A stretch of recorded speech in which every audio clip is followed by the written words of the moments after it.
holidays and the new year are supposed to feel refreshing, but for many people, they quietly amplify everything that feels uncertain. Like career questions, identity shifts, burnout that no longer fits under the rug.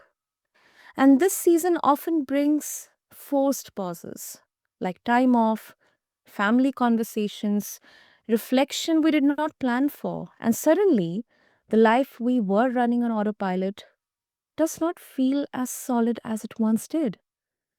Well, listeners, today's conversation is not about pretending transitions are easy. It is about how mindfulness can play a practical role when life changes faster than our sense of direction, especially when clarity feels far away. Welcome back, listeners, to the Mindful Living Podcast. I am Sana, and first of all, a happy new year to every one of you. And today we are talking about how mindfulness supports people through major life and career transitions, not in a spiritual bypassing way, but in a grounded, behavioral, day to day way. And my guest today, well, she's a transformational coach who helps people break the patterns that keep them stuck in business and daily life. Her work focuses on behavior, clarity, and mindset, and her style is direct. No time wasted, practical shifts that lead fast, real progress. And what I appreciate about her approach is, listeners, that mindfulness is not treated as a passive awareness. It is treated as a tool for momentum. And I really hope that this conversation, it's an honest one. It would include moments where mindfulness might feel uncomfortable or even inconvenient. But then let's begin. And listeners, meet my incredible guest, Debbie Longo. Debbie, welcome to the Mindful Living. And as always, it is really an honor to have you here. Thank you very much for having me. I really appreciate it. Super, super. Okay, let's try to Debbie, understand mindfulness during identity shifts, because this is something that many people would be going through, like major transitions, maybe leaving a career or stepping into something very new, losing a role or outgrowing a version of themselves. And identity loss, it often hits harder than the change itself. The very thought of it itself is really, really difficult sometimes. So from your work, how does mindfulness actually help someone stay emotionally regulated when their old identity no longer shifts? Right. So thank you for the question. It was very good. I want to I usually, when I speak about different topics and answer questions, I like to give a lot of examples because that kind of helps people to, get a visual in their mind, about what I'm saying, especially if they don't understand what I'm saying or they've never done it before, which Yeah. most of the time is the case. Um, and the bottom line is that the main thing is I want to get rid of the negativity. Now, this comes in all different shapes and sizes, all different forms, right? So there's a saying that the mind controls the body, okay? And Yeah. the mind controls everything. It controls my thinking, my action, my body, how things happen, maybe what happened in my future or my daily life. And this doesn't have anything to do with working or home because when I change my behavior, it doesn't matter where I am or what I'm doing or who I'm with because it's an internal change and everything starts from the inside out. And when I do these types of things to grow myself and my body and evolve and all of this, when I do this from the inside out, that is truly the best way that I could possibly do it because I could do a lot of things that come from the outside in, right? I can read books, right? Self-help books. Okay. I could ask for advice from people that I like. and, I really wanna be like them, like a mentor or something, but Mm. that's not gonna help me truly make internal change, right? So, there's a lot of examples like, if I'm going to the store, do I view all of the people running around and, acting busy and, grabbing their stuff so they could get out of the store really quickly? Do I view that as a negative thing where that's gonna, make me do that and then I'm gonna leave the store with a lot of anxiety? Or do I view that as a positive thing where, people are running around, and I'll go slow, right? And then that'll leave me more time in the store, you know, whatever you think. So, these are all perceptions. Everything is relative, right? So it depends on how I think and what my view is, right? And what my experiences are. Mm. Mm. I think it's it this distinction itself, it's so important because especially during transitions, I think panic can quietly drive behavior for the fact that it can also drive our decisions as well, just because of that panic or anxiety. Um, and many people say that I know I am not my job, but emotionally they still feel like untethered. So, is there any practical, like one practical awareness shift that could help people stop spiraling when their identity loss shows up? A quick pause for you listening listeners. If this conversation is already giving you language for what you feel inside, or if you feel it's helping you see your patterns with a little less shame, hit follow on the Mindful Living. And if someone in your life keeps saying, I am stuck, or I do not know what is wrong with me, share this episode with them after you are done. All right, back to it. Yeah, so that was a good question, thank you. What I get from a lot of experiences that I've had from working with people and even my own experience, right? One event triggers another, okay? And if that's a negative event, then that's gonna trigger me to give a negative response, right? Like anxiety or, fear or something, but I don't want that. So I need to train my brain in a way that is not going to it's not going to affect that. So I see something negative or something I don't want or something I don't like, right? Like we're talking about when the people run out of the store, my instinct is to get anxiety, but I need to know how to stop that before it happens. And then guess what happens after that? The next time a similar situation will happen. Doesn't necessarily have to be the same situation, right?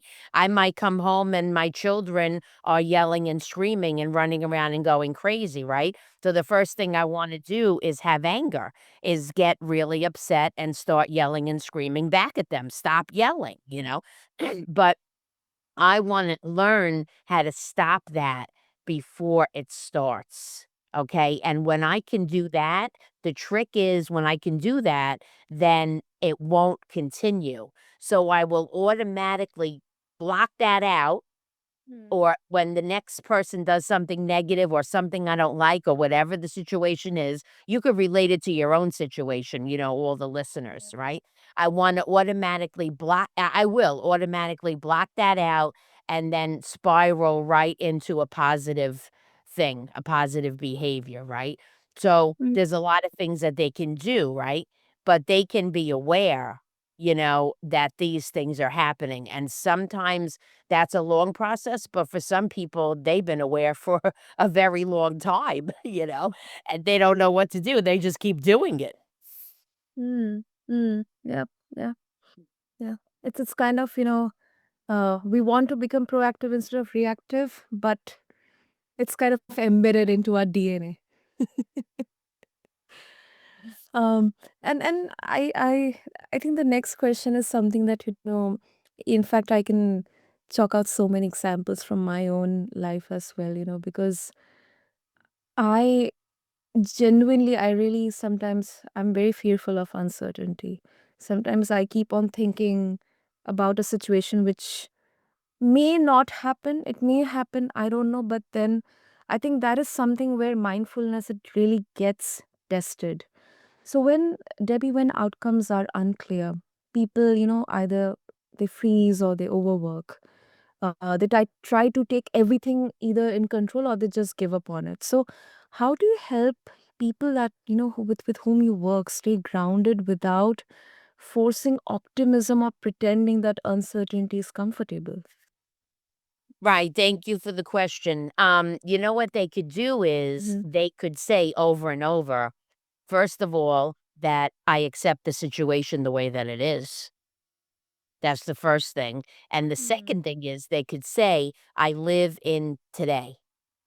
Okay. I'm not, if, why am I uncertain? Well, uncertainty or fear or whatever is the reaction, right? Whether it's a feeling or whatever, it's still a reaction. But what I want to know is why am I like that? So now I have to go one step deeper. Then I might say, well, why is that? And then we might go one step deeper, something like that, right? And then when that happens, right, we can go to these little ideas or little sayings, right? Or like a mantra or something like that, right? And I just gave you 2, right? So if I say these things over and over, what am I doing now is I'm training my brain not to have that anxiety, right? Not to have that uncertainty. But the point with there's a big secret to that. And the secret is that I have to do it every single time I have that feeling or any feeling that's associated with that. And the one time I don't do it, right, that opens the door for it for me to continue with that behavior that I don't want. Okay. But if I do it every single time, because if I don't do it every time, then my brain gets confused. So now we're saying, okay, I don't have this uncertainty. Instead of doing that, now we're going to do this, right? Now we're going to say, I accept it the way that it is. So you're literally telling your mind, okay, we're not going to do this anymore. Now we're going to do this. And obviously, it'd be something negative and something positive, whatever, right? Right? Because we don't want to we don't want to teach negativity, right? you know. Uh, So when I do that, I'm telling my brain. So now I'm learning how to control my brain instead of my mind, instead of my mind controlling me. And that's mm, what I want to learn. That's the crux of it anyway. yeah, yeah, like a training.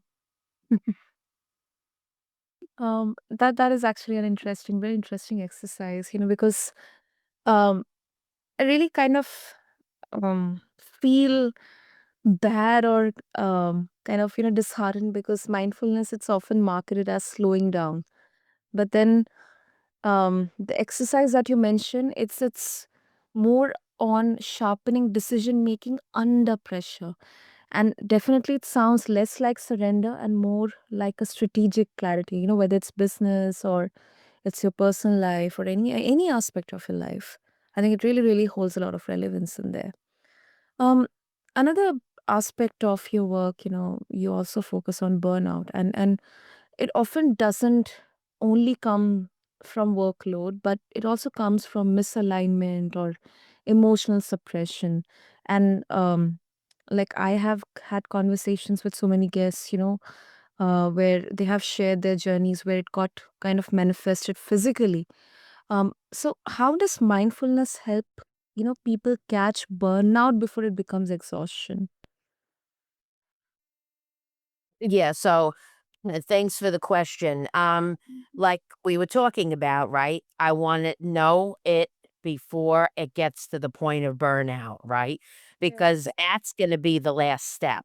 And when that happens, then it's going to be really difficult because now I have to go back and say, how did this become this way? Then they're going to tell me. Then I have to go back again, right? And then answer that question. Then I have to go back again. So now, just to try to get to the root of it, right? I'm going back like, like 3 or 4 steps, which could be like years of this type of behavior, right? So Hmm. that's the point where I don't want to get to. But all the ways that we spoke about, right? And also, um, who is like, I want to focus on me, right? On my inner work, right? But Hmm. who is partly responsible for my behavior and the way that I'm acting? Now, one Hmm. thing I might want to do is change my environment, Yeah. but I still want to look at myself. Okay. So that doesn't necessarily mean, I have to quit, and, and get another job. Right.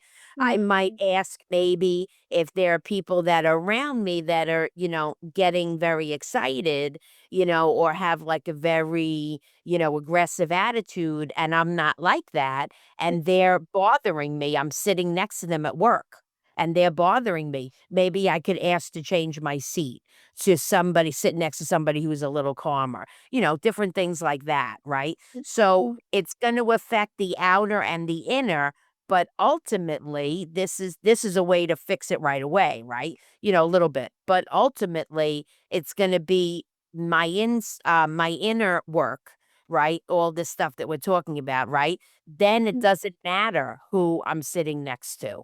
But that's a process, right? But if I get to the point of burnout, then it's a lot there to unpack, which is fine. I mean, I've done it hundreds and hundreds of times, Hmm. because a lot of people don't know until that happens. So it's kind of like a little bit ball of wax type thing. Hmm. Hmm. You mentioned about environment, and I also feel that, sometimes there are some external factors that, can play quite an important role in there. Like, um, sometimes, people would not feel themselves in their home, but they would feel themselves maybe in a community where they are networking or connecting with like-minded people. Sometimes, they may feel like I always, feel myself when I'm at home, watching something of my own, eating a good homemade nutritious dinner. um, some people would find themselves, natural in their own environment where they're sitting outside with their friends or colleagues or, doing something. Everybody has their own kind of, um, like a net of safety in there. Um, and also kind of a contradictory angle here that I would like to bring in. Like some people argue, Debbie, that mindfulness it makes people overly reflective and slower to act. Once again, kind of connecting it with the slowness. How it is marketed, especially when we are in all that fast moving dynamics in the world right now. So, how do you respond to this idea? Yes, thank you for the question. Hmm. Um, to me, that's part of perception, but if it's not, right? If it's really, happening in that way, okay, where, more than one person, right, you know, sees that, okay, or a bunch of people do, all right, then I always want to be, if there's a few answers to your question, okay? I always want to be, a lot of time, well, it really depends, but a lot of times to me, from my experience, it's better to be slower than to be faster. Because if Mhm. I'm doing something, sometimes it takes time for me to think. And maybe I might have to think twice, Yeah. right? Before I say something or do something. And most of the time, that's a better thing. But if we learn how to focus on what our first thought is, and this is another thing I teach, okay? To know what your first thought is. So your first thought and your second thought are two different things, right? But a lot of people don't know, so they'll dismiss the first thought, or they don't want it, or they don't like it, even though that's what they should be doing, because the first thought is the best thought. Okay. But they don't like it. So then they say, oh, whatever. And then they go to the second thought. Okay. So that's why these are all different things, that I teach and I train people to help them with just everything. The way that they think, which is going to change everything. It's going to change their whole entire life. And also, that might help other people too. Because if I have a family or I'm at work, then they see me the way that I was, and now I get coaching or training or whatever, and now I'm a different person. So then they say, wow, I'm still the way that I am, and you're not like that anymore. How does that happen? So there's a lot of different things going on. I mean, I could go on, but there's a lot of different things going on here. That's just, a few examples of, what we're talking about here. It depends on situations to situations. And I think that's where our maturity lies at, uh, sometimes in order to get clarity you need to slow down, but then at the same time it doesn't mean that you have to always kind of keep on slowing down and take every decision. Sometimes we have to be fast, but it depends on situation to situation. So before we wrap up, Devi, of course, if listeners, they would like to, if you can give one grounding practice that could help people return to intention when everything is feeling like unstable, any particular practice that you also follow and you suggest other your clients as well.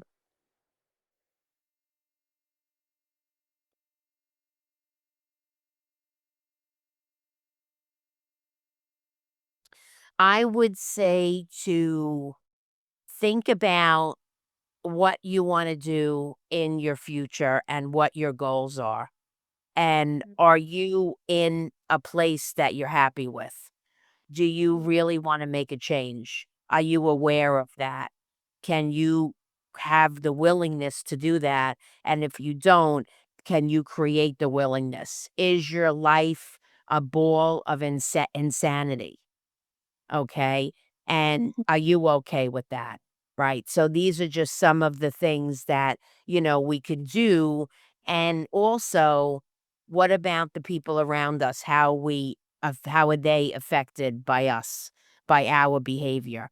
Because if we create the negativity or the abuse or the fear or, negativity, whatever, right? Then those people are gonna respond that way too. So, when I do this work, I do a specific thing tailored to that person. We have, strategy calls and then I give them a plan, an outline about what they're gonna do and their goals and how they're gonna get to here and here, and that's what we talk about. So it's tailor made to that individual. There's nothing that's a blanket thing here. We could talk about a lot of different topics, right? But different people have different needs and wants and experiences. Exactly. It's never one size fits all. And it's about responding wisely to what's actually happening right now. So that makes sense, Debbie. And if listeners, they would like to further dive deep on this with you, they would like to share their thoughts with you, connect with you, what would be the easiest way? Right. So I have a website, lifeinbloomny.net. So that's LIFEINBLOOMNY for New York .net. And then I'm also on LinkedIn. So you could punch in Debbie Longo and it'll come right up. So, and then, if you could put the contact information too, I would appreciate that. Awesome. Awesome. Listeners, what I'm going to do for you is have all the links in the show notes. So check out lifeinbloomny.net, connect with Debbie on LinkedIn. Feel free to share your thoughts and try to seek more wisdom from her. And as we wrap up this conversation on mindfulness, listeners, you know what I have realized is how practical it becomes when mindfulness is stripped of performance and perfection. Because transitions are not clean, identity loss, yes, it is uncomfortable, and uncertainty is destabilizing. But then awareness gives us a pause, not to escape reality or accountability, but to choose our next move more intentionally. So, if there's one takeaway today, listeners, it is this: you don't need to have the whole path figured out. You just need enough awareness to take the next honest step without burning yourself out or betraying your values. Debbie, thank you once again for such a reflective conversation on the mindful living. Thank you so much. Thank you for having me. I appreciate it.